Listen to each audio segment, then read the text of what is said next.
I am hoping and praying. Oh, nice hands, right? Your hands like that look like this? Mine do all the time now. Hoping for good cell service. I live out in the boondocks. Cell service is not great here. I mean, as far as Wi-Fi. So I know I did one, just a short, like mini one last week that I guess I froze and then I never came back. It happened last year. I started these tours last year as well. And I've kind of exhausted my resources as to how to get better service. It's really just hit or miss. But happy to have you here. Let me see. How do I get to comments? I have to use YouTube Live for this, not StreamYard, which is what I use for the Thursday show. They don't have a. All right, trying to use a stabilizer too. No, we don't want to look here. We want to look here. Um, StreamYard does not have a have phone app that you can use. So I have to do it directly. Hi, Yvette. I was just going to see. I wonder if I can see comments. Thanks for joining in. So anyway, I have to use YouTube Live, which not really my forte, but I think it's pretty hit or pretty self-explanatory. Obviously, I can see comments. I'm not going to be able to comment back, but if I see your comment, what happens is the comments will pop up and they'll go away, so I can't really scroll back. Hey, Akelia, nice to see you. Hi, Kristen. Hi, Tanya. Hi, Jamie. Glad you guys are here. Hi, Kelly. Nice to see you all. So this is my yard. We live on about an acre and a half of property. We have a lot of acreage in the front. Hi, Raminta. Hi, Kristen.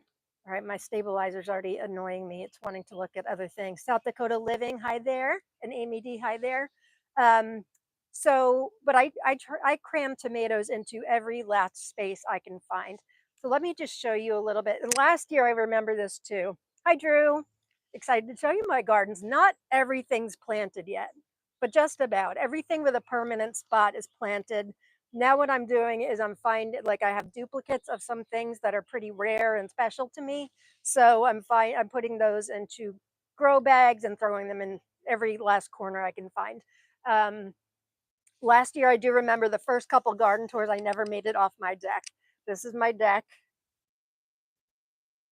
All right, stabilizer, I'm not a fan. Okay, I've got green stalks. I still have plants over here. Here, let me see if I can switch this around. Oops, I saw somebody's comment and now it's gone. Oh my, we're going haywire here. The reason why I have to use a stabilizer is without it, when you're using YouTube Live, me walking around, it's so unstable, kind of like this is now. So with the stabilizer, it makes it so you're not nauseous with me walking around. But it's just not working all that great right now. Come on. Come on. Okay. Orientation is locked. Rotate device back. I am rotating device back. It's not working with me. Bear with me, gang. Come on. It's rotated back. All right, let me try something different. I'm going to try turning the stabilizer off and then back on again. Oh, I think that did something. Okay, so let me flip this around. I'll show you a bit of what's going on with me. I will show you the gardens in a minute. There's 6 beds down there. Hi, Deb. Nice to see you here, Deb. Deb, for some reason, I always think of you with my garden tours. I think you were one of the first to watch last year. So there's 6 beds over there. And then our original in-ground bed over there. We have in-ground spots. And then in between, I'm cramming in grow bags. Hi, Jerry. Hi, Christy. I'm glad you love the garden tours, Deb. So do I. Just hoping for good Wi-Fi today. And then down in front of my deck, cramming grow bags in. These are all duplicates of things I've already got planted and more over there. Still pretty small. They won't stay that way very long. And then, who's that? Diana C. Hi, Diana. First time here. Can't wait to see your garden. I can't wait to show you too. Everything's small. This is kind of funny. Rob is taking cuttings from what he says are trees, I tell him right here he's growing a weed, but I'll let him think it's a tree. That's a tree. That's our lilac bush. My grandmother and grandfather gave that our original lilac bush to us back when we first got the house and got married 32 years ago, 33, 32 years ago. And now my mom wants a cutting from it, so we're giving her a cutting. But anyway, hi, Paul. Sorry you're getting dizzy. That's what happens with YouTube Live. Can't control it other than my stabilizer, so I apologize about that. And then those over there, it's like dwarf alley. I'm putting some dwarfs over there. And then down, way down there, I'm not going to walk all the way down there because I think the further I get from my house, the more likely it is the Wi-Fi will cut out. You can see 2 bags there. That's where I'm going to put some mini dwarf varieties. I'm growing a lot of mini dwarfs. So that's basically it. So I started saying not everything's planted. Everything that has a permanent spot is planted. And now I'm going through and I'm like, ooh, there's a spot here. What can I take a duplicate of? Like, God forbid there's a plant that, you know, fails. Hi, Kim. Thank you, Kim. It's a beautiful day here. Actually, it's a nice day. It's been hot the last couple days and sunny, so it's a good day for live streaming. But let me show you what I have not planted yet. And the tomato plants I still have that really everybody I was giving plants to has claimed. I have one more this weekend I'm going to give to a daughter of a good friend of ours, going to take some. So these are all extras. How many tomato varieties am I growing this year? I think I'm up to like 155. And right now I've got 200 planted. And that's not, okay, that's not including micro dwarfs. Micro dwarfs, I have some in the green stock there. Going to need a lot more grow bags. Well, not all of those are going in. The rest, I mean, most of them are kind of small. So I may have a second wind. And I have 2 friends that are willing to take everything I don't give away. The thing that pains me is some of them are like so rare that nobody other than you guys would, think twice about. And I'm like, oh, I can't let this go to waste. And then those are peppers I have not planted yet. A lot of peppers came from Jen because mine just didn't do great this year. Thankfully, a couple favorites did well, like tomato cot, but the rest of them, I think, hi Satya, I think that they weren't happy in ocean forest soil. I think it may have been too dense for it. It would help if I knew how to use the stabilizer. I don't. So, and when I transferred some, Kristen, positive vibes for everyone in their gardens. That's all I see. But yes, positive vibes for everybody. When I moved some of my pepper plants to Happy Frog, also by Ocean Forest, they did better. So next year I'm going to start them right in the Happy Frog. I don't know why. I mean, I've always used Ocean Forest. I started them in Ocean Forest last year and they did just fine. But it seems like that was what made the difference this year. Let me show you, I still have over here kind of my planting station. I started mine in Ocean Forest and my peppers did fine, not great though. Yeah, I don't know. You would think maybe I got a lousy batch, but I went through more than one batch. Hi, Sherva. Thanks for being here. Let's see. Over here, I've got some of that Bill Archer variegated borage. Those of you who came to the meet and greet in Carlisle a couple weeks ago probably went home with at least one of these. It's called Bill Archer forage. Isn't that pretty?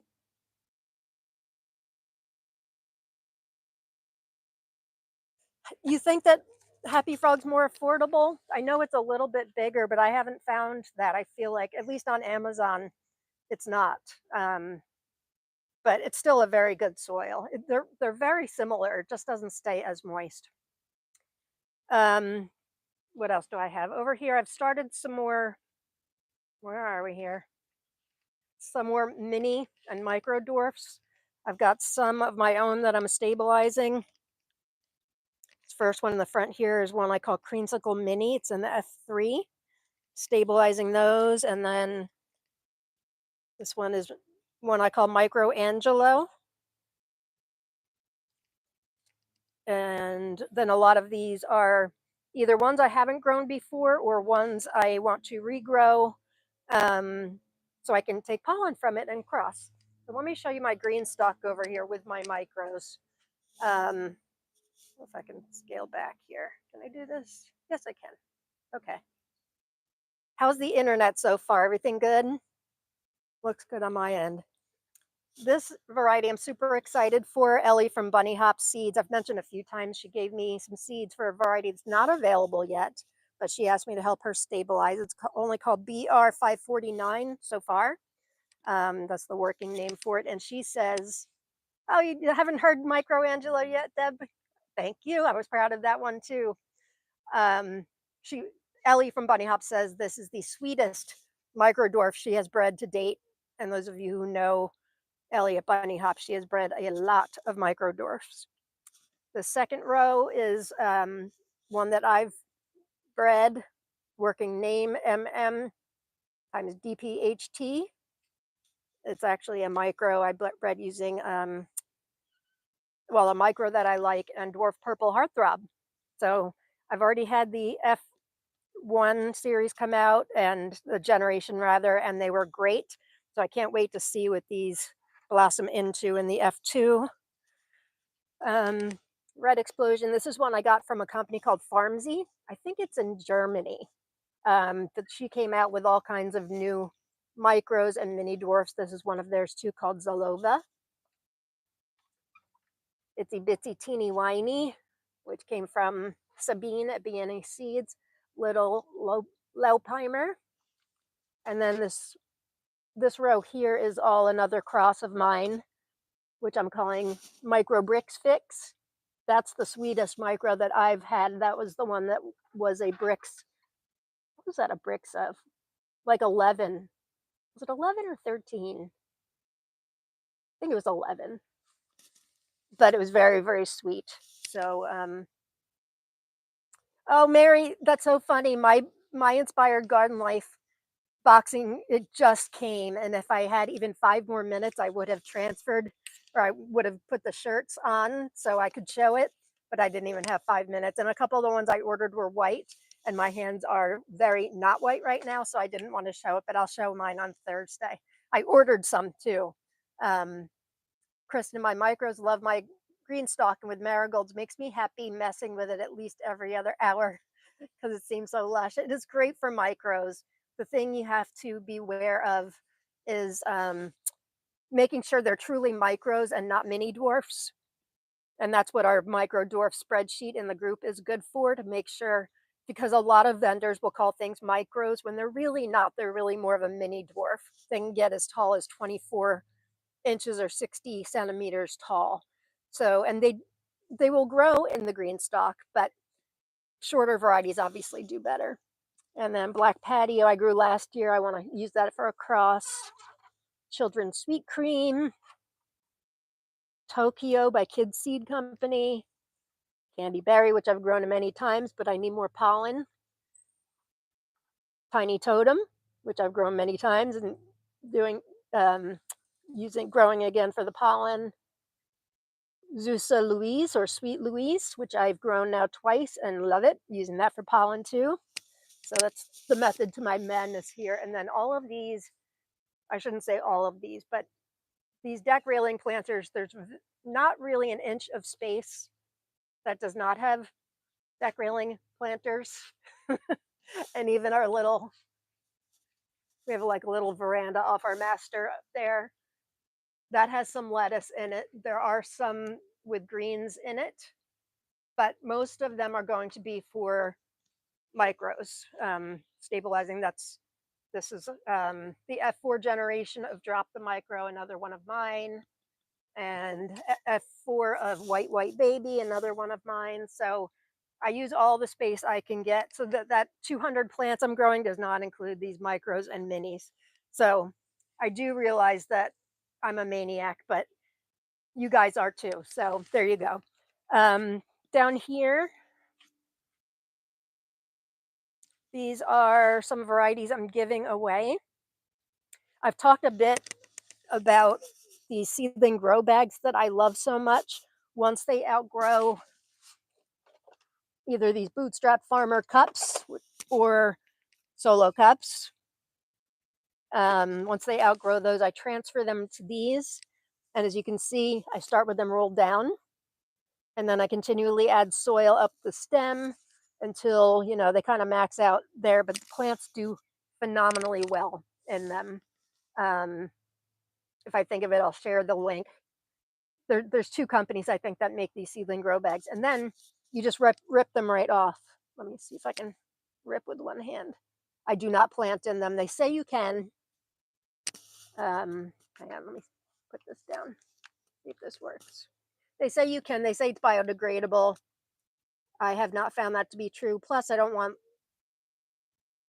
the plastics rip very easily, which a lot of people don't realize. So I think they are great.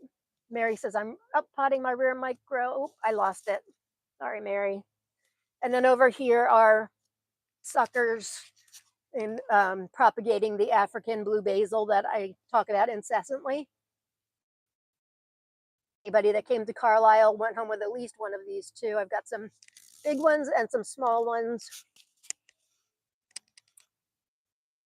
The borage again, and then I've got more micros over here, more of my micro bricks fix. Drop the micro. This is a great one I grew last year. Heidi Dolan, I don't know if you're here, but she has a variety that she has not released yet. It's called My Two Gingers. And I grew it last summer. I'm growing it again this summer. Oops. Uh-oh, what happened? Hi, blah, blah. Nice to see you. All right, what happened? Come on, let's get back here. Okay. Yes, it's called My Two Gingers, and I have 5 compacted here, but it has carrot leaf foliage. All I can tell you is Heidi has done it again. For those of you that don't know, she's responsible for Gigi's Glory, Multiflora Micro, and Pa's Pride, which is, I can say for sure that is my favorite micro slash mini dwarf. So grew it last year and wanted to grow it again. Aren't they so pretty already? My Two Gingers. Be on the lookout for those. And then I've got some mini dwarfs back here. Johnny Jump Up. What else we have here? Mado. Mary, yes, I'm so excited for My Two Gingers to be available. It's a beautiful one. It really is. I feel quite honored that she has given me seeds for these. Muchacha. These are a lot of mini dwarfs that came from Common Sense Seeds. Linda, the fuzzy one called Fred Martinez, not available yet. This is that Togolese Hori basil from Experimental Farm Network. This is the one that is supposed to smell like juicy fruit. Over here, I've got red lettuce leaf basil. My basil's a bit behind because I'm so focused on the African blue basil over there, which grow into these massive bushes. And I've never seen any plant, flower, or whatnot that has been more of a pollinator than African blue basil. If you can find a plant anywhere, all of these came from one scrawny little plant I got last spring. Ooh, birdies are loud. All right. What else we have over in this green stalk? This I crammed things too much together, and then it went to seed. That's a variety called Uber arugula. And this is a Tuscan baby kale. Mary, my Togolese Hori, very slow growing also. Very. And then they took a while to germinate for me too. And Okina had the same problem. Over here, I'm going to do some baby chard. And this green stalk right now is greens. I've got some winter choy in there, some kale. What is this? This is from Fruition Seeds. It's a Asian mix they call Mermaids Aurora, and each one's different. Very pretty, my first year growing that. And then I've planted some chard up there. And then over there in that one, I've got lettuce. We eat a lot of salads in the summertime. The planters over here, I do lettuce mixes. Oops, doesn't get as much sun back here. And then the ones up on the deck that I showed you have lettuce mixes too. But every other one is going to be micro dwarfs. Basil plants in my green stalk look sad from the cool, rainy weather we've had. That's so very sad.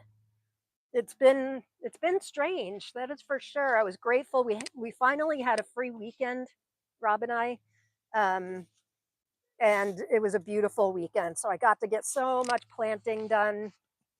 All right, can we do this? Yes, we can. We got so much planting done. Rob put up. We had two more beds. Oh, my tremors are not good today.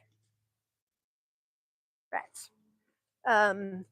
We had two beds that did not have the same restraints as the other ones, the trellis. I was talking to Rowena about this earlier.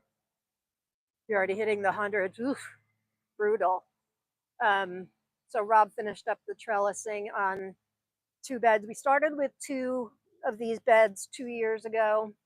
Rob built four more last year, and then he uses these posts and puts fencing in between. Um, and then, so there were two more over here last year, and that one we used these Texas tomato cages, which are monsters. They're awesome. And as you can see, they fold flat. They're made in the USA. They're heavy duty. Those things are solid. But you need a little bit of space in between them. We used it for Sam Penis last year, actually, and it was perfect. Right over there. Thing was a monster. I'll just leave it at that. So Rob decided, we decided to do two more of the same trellising because it worked out so great last year. And we use, what do you call it? Like a plant Velcro. Deb, I know you use it too, to adhere plants to the support. So pretty much all of my plants are still too small to get up underneath the ground. They're not small. We bury them deep. It barely made it to 65 here today in Northeast Oklahoma. We had horrible storms and floods for the past week. Sorry to hear that. Yeah, a couple weeks ago we had 80s, mid 80s, and then it rained for like a week. So I was grateful for this weekend that we not only had the weekend free for a change, um, but it stopped raining. So, and then I use, as you can see here, I use these kind of luggage tabs, which used to be easy to find and not so much. I found one brand, and if they ever go out of stock, I'll be doomed because it's going to be 98 this weekend. So Satya, I don't think we're getting up that high yet. Well, again, it has been not into the 90s, it's been in the 80s. But as you can see, I've got these tags, which are great because I use these plastic ones when I plant. That's my F2 Cross of Malachite box in dwarf purple heartthrob. Thanks to Juana.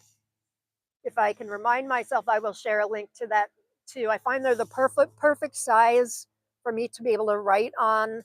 I do it on both sides so I can see it from wherever I'm looking at it. And I haven't found any fading or anything like that. I used this garden pen, always in my overalls. Yeah, then once they get big, it really can be a pain to squat down and see that. So really love those, and I'm grateful that Rob finished the fencing this weekend. Not sure where to start. What do you guys want to say? I just love your setup, Lauren, to use 8-foot T-posts. I wish I could tell you it is the best garden pen. I don't know. I'll have to ask Mr. Tomato Head. I don't know the size. But this fencing worked out so great. So we have plants have their own side of the fencing, each one. Before you know it, these things become monsters. Let me show you the in-ground bed. In-ground and grow bag bed. It used to be our primary bed, and we have 21 in-ground spots and um, paving stones to keep down the weeds. So before I was quite a lunatic that I am now. We just had them in those spots, but then realized last year, actually 2 years ago, look, grow bags can go right on those paving stones, and I can get more in. They do get a little cramped, um, but as long as we're keeping up with the have to prune some of the things so they're not all over each other. But it works out great, and I I just I counted. I think with the grow bags now that gives me 44 more spots. So a lot of these in the grow bags are varieties that are duplicates that I have out in the other bed somewhere that I really wanted to stick in. Not all of them. There are some where it is their primary spot.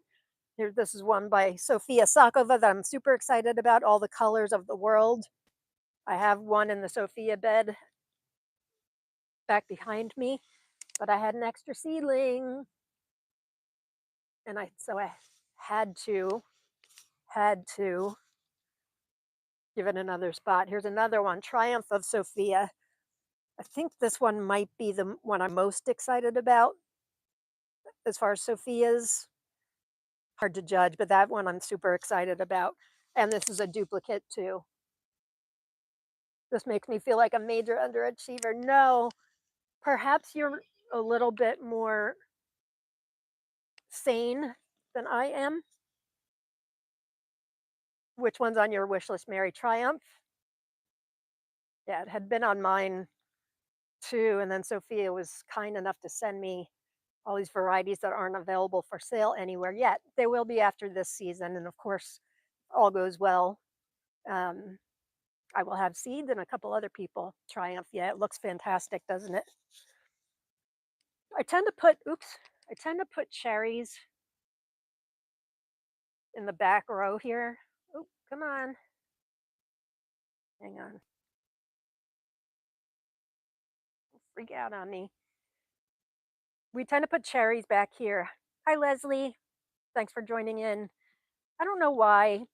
Historically, this row does not do well. Doesn't do as well as the others. We don't know why.